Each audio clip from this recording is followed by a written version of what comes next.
This is where the legal math becomes impossible to ignore. The court confirms that since 2015, nearly 10 years, the defendant has paid just over $2,300 toward restitution that originally exceeded $81,000. That's not a minor shortfall, that's a structural failure of compliance. And in probation cases, restitution isn't optional. It's a condition tied directly to accountability for the harm caused. The defense argues financial hardship, and that's not uncommon. Courts understand low-income defendants struggle. But here's the problem. Probation doesn't run on sympathy, it runs on feasibility. If a payment plan isn't realistic, it becomes a setup for failure. That's why the judge presses hard on the $100 of Rito Weeks agreement. She's not being harsh, she's testing honesty. The unauthorized travel explanation only adds fuel to the fire. Leaving the county without permission is one of the clearest probation violations possible. And when the judge asks, "Do phones not work?" that's not sarcasm. That's the court pointing out a simple, preventable failure, ... So here's the question for viewers. Should courts continue probation when compliance history shows long-term breakdown, or is revocation sometimes the only honest option? Are you the same Rose Padilla who's placed on deferred adjudication for the offense of aggravated assault with a deadly weapon on September 9, 2015? Flashback.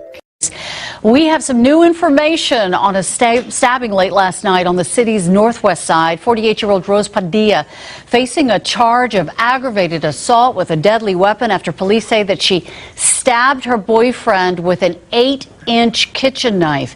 It happened last night in the 200 block of Green Lawn just before 10:30. The boyfriend taken to University Hospital in critical condition. Padilla was arrested right at the scene. For a period of 5 years and extended for a total of 5 years. Is that you? Yes, ma'am. All right, state. Judge, if I could have just some.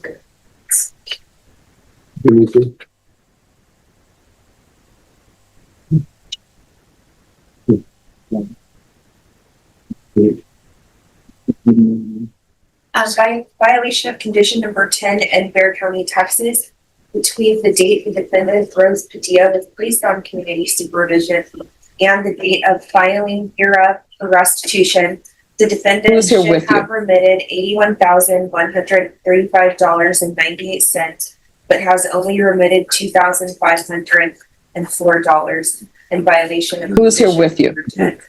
How do you plead to that? True or not true? Not true. Violation of condition number 21, on or about the 17th day of June 2025 in Bexar County, Texas, the defendant, Rose Padilla, did then and there call to complete GED as instructed by the court in violation of condition number 21. How do you plead to that? Not true. And violation of condition number 23 in Bexar County, Texas, the defendant, Rose Padilla, did then and there call to make payments of $100 every 2 weeks in violation of condition number 23. How do you plead to that? True or not true? Not true.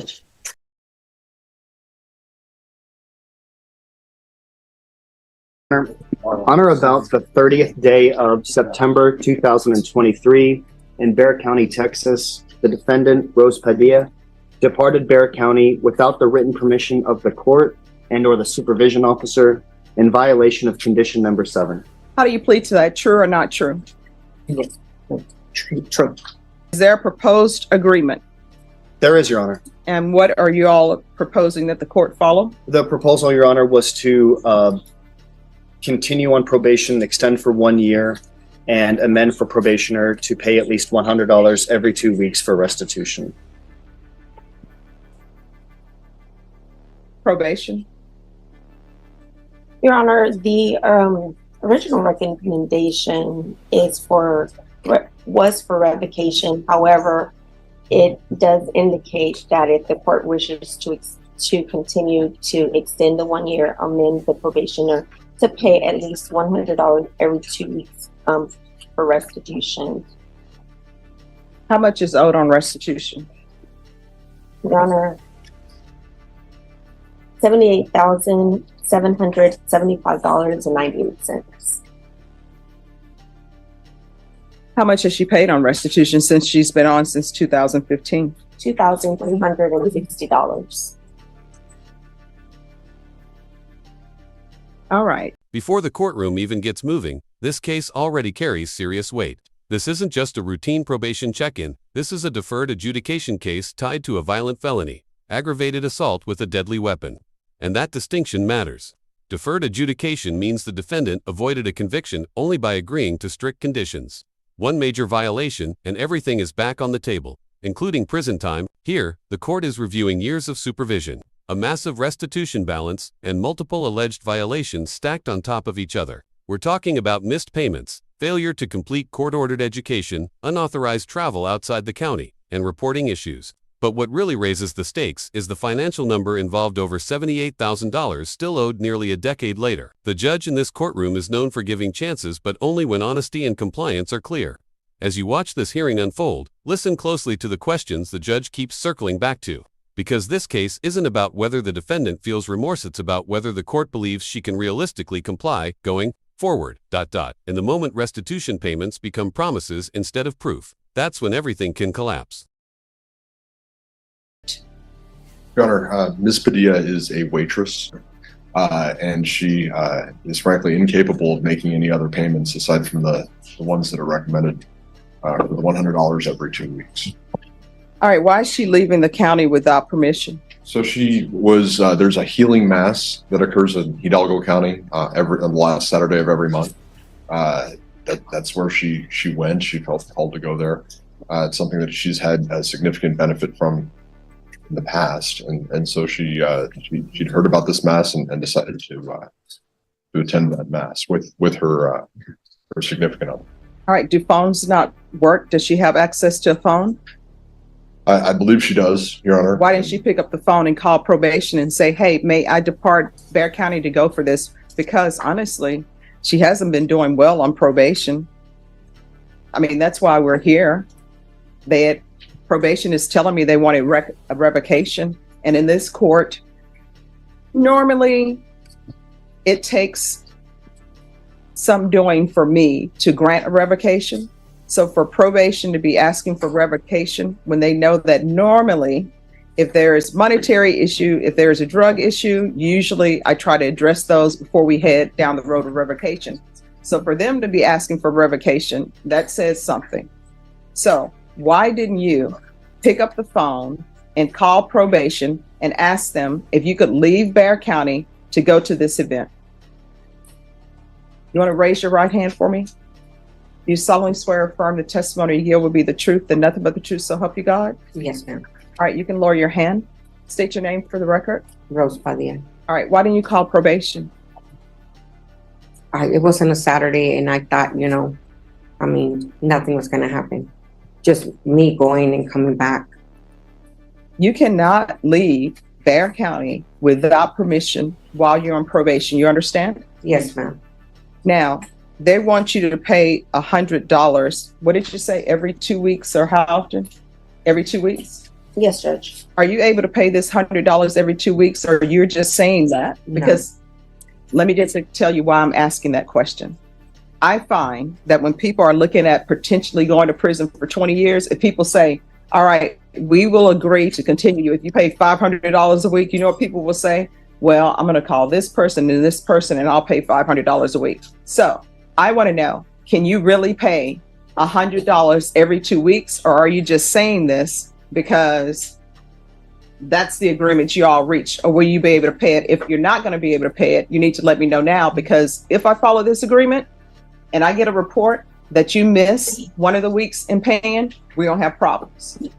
So if you cannot really pay $100 every 2 weeks, you need to let the court know now. Now I'm trying to get back on my feet, and I think, but if I have a problem or something, like I have health issues, can I call and let y'all know that, No, see, here's the thing. Your agreement that you all have made, regardless of what health issues you have, is that you're going to pay $100 every 2 weeks, because there's somebody out there, and I'm not the one who took this plea because this was before my time, but there's somebody out there that you owe $78,000 to. So you agreed, and your attorney agreed, that you are paying $100 every 2 weeks. So there is no, well, maybe something may come up. You've agreed that you would pay $100 every 2 weeks. That's why I'm asking this. If you are telling the court, actually, I'm not going to be able to pay $100 every 2 weeks, I was saying that, hoping that I would be able to do it because this is the only way where maybe the state would agree not to revoke. I don't know. I'm not a part of your negotiations. But if that's the fact, you probably need to step back and talk to your attorney and you all actually come up with a reasonable amount that you are going to be paying, no questions asked. And it should be amount that you should pay, not depending on this person giving you money or that person giving you money, because we're going to be right back here because they're going to file a motion to revoke if you miss any of those payments. So do y'all want to step back and discuss that, or y'all want to continue with she's going to be able to pay $100 every 2 weeks? $100 every 2 weeks. All right. So you're saying, and you're telling the court, you're telling probation that you're going to pay $100 every 2 weeks. Yes, ma'am. And when is this going to start? Can it start in 2 weeks, Your Honor? When's her next pay period? When's your next paycheck? Maybe next paycheck. I get paid every Wednesday. All right. So this is her first payment, then is going to be, since you get paid Wednesday, is that electronic deposit maybe or no? No. All right. So her first payment, she's going to be making payments on December 7th. That should be her first payment of beginning every 2 weeks. Do you understand? Yes, ma'am.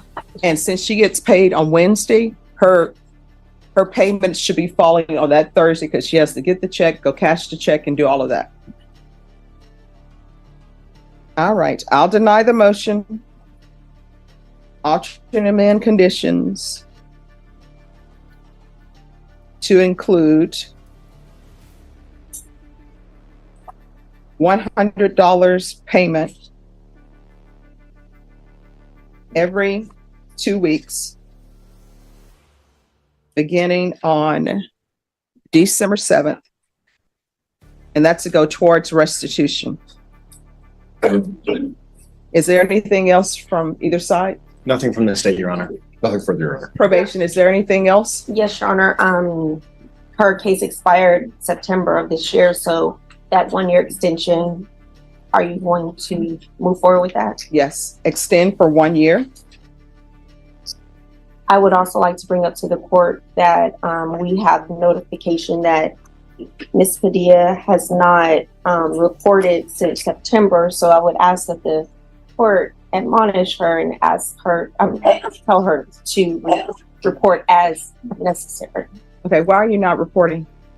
Well, on when I got arrested, I received a text, and then I got a warrant, and then I went to go talk because they told me I needed to get an attorney or for my bond. So when I went go talk to him, and then I have the text where my probation officer texted me that I had an appointment yesterday, which I went in yesterday, and she even sent me for a UA for tomorrow. And I go, why wait for tomorrow? So I went yesterday to go get a UA too. All right, here's the thing. Don't miss reporting. You understand?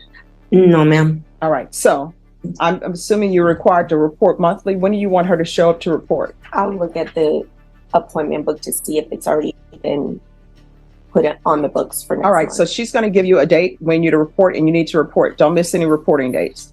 Here's the thing. Sometimes miscommunications happen. I've already said that I'm going to continue you, so there's no need for us to go back and forth. Yes. As my grandmother would say, who shot John? Here's the thing. She is going to give you a date for when you report.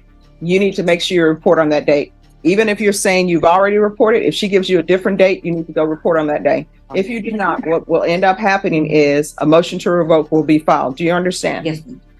All right. And then I saw in the motion to revoke this new number 1 that nobody's going on. What is happening with that? So, Your Honor, one that is out of county. The investigation that I've done, I don't believe it was more serious than a Class C misdemeanor. So I don't expect anything to come up. We'll certainly keep an eye on it. All right. And is there any issue with her and UAing?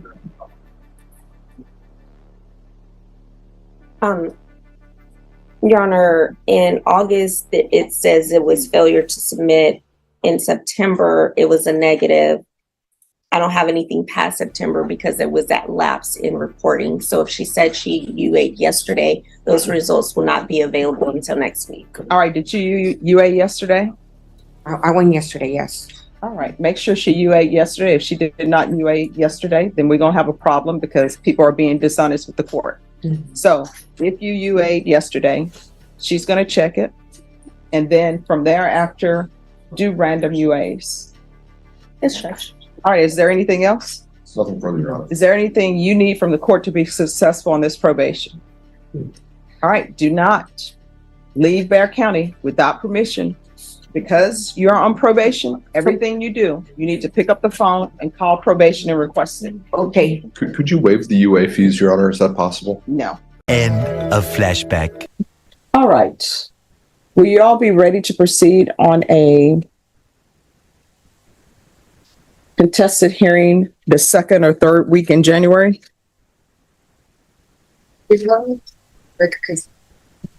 Ah.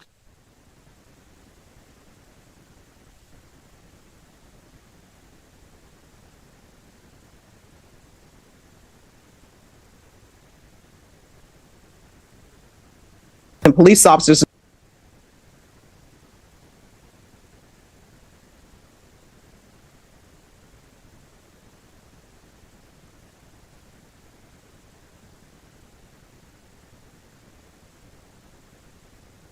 Judge, you said the second week of January.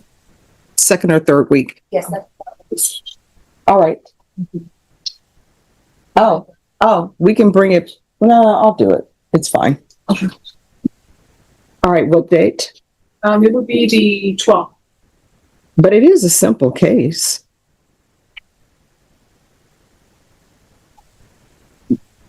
Okay, we'll just do it on the 12th. Unless somebody wants to do it now and have the probation officer zoom in. Judge, I the officer. All right, we can do the contested hearing now. They'll have an officer zoom in. Everybody just have a seat. By the end of this hearing, the reality becomes clear. The agreement that once held this case together no longer exists. With the plea withdrawn and violations now set for a contested hearing, the defendant faces renewed legal risk that could have been avoided with consistent compliance and communication. The judge's handling here is methodical and fair. She denies revocation, for now, but makes it unmistakably clear. Restitution payments must be made exactly as promised. Reporting must be consistent, and unauthorized travel will not be tolerated.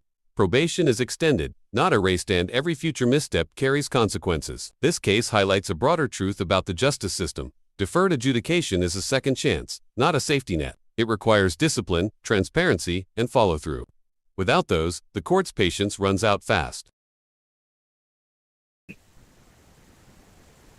We'll see if the officer can zoom in. All right, are you all ready on? End of flashback.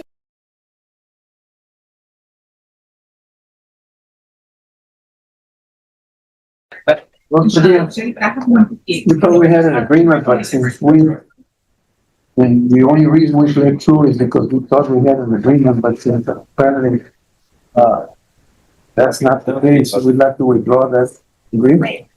Okay. I know. Thank you, Chair. All right, her plea of not true will stand for violations 10, 21, and 23. And you all come back here for a contested hearing. When do we come back? Norma, when can we fit them in for a contested hearing? I can do the January 7th. All right, January 7th will be your contested hearing. Okay. Thank you, Judge. Thank you. Judge, I'm sorry, does the number 23 of not true still stand, or? They're asking that that plea of true be changed to not true. Yes. Thank you. And who is this? It is Rose Padilla.